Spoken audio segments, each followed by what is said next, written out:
You can come into this city and it's like coming into a living museum. You can come in with your children and teach them the history of America. You can go through some of the greatest museums in the world. We have some of the greatest exhibits in the world. The National Air and Space Museum is the busiest museum at the Smithsonian. In fact, it's the busiest museum in the world. Last year they had 10 million visitors here. This gallery, the first one as you step in, is the Milestones of Flight Gallery, which has the first of flight, and I think that's why it's so popular with everyone. It has the Wright brothers flyer, it has the first plane that broke the sound barrier, it has the Spirit of St. Louis, and all of these are the originals. These aren't replicas.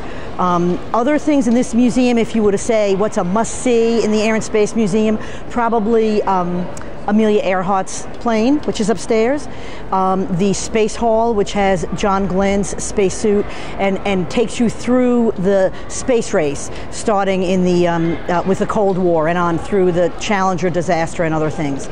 Also, this museum has an IMAX theater, and that's very popular. All day long, they run different films and the big, 5-story high IMAX screen. There are 3 huge museums at the Smithsonian. One is the Air and Space Museum, and that's where we are now, and the other is the Museum of Natural History and the Museum of American History.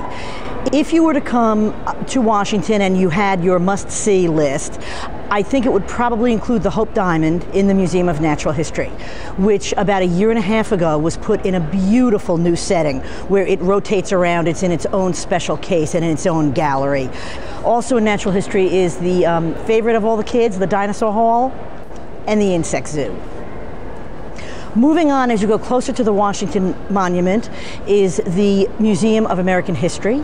And I think the first stop there for a lot of people is the First Lady's gowns, which is, it's a lot more than just an exhibit of dresses. And then, of course, there are a number of other Smithsonian museums, including some that are not here on the mall. Well, the best thing about it is that it's all free. All the Smithsonian museums are free, and they're open 7 days a week. We're closed only Christmas Day, and the museums are usually 10 a.m. to 5:30 p.m., and sometimes in the summer there's evening hours.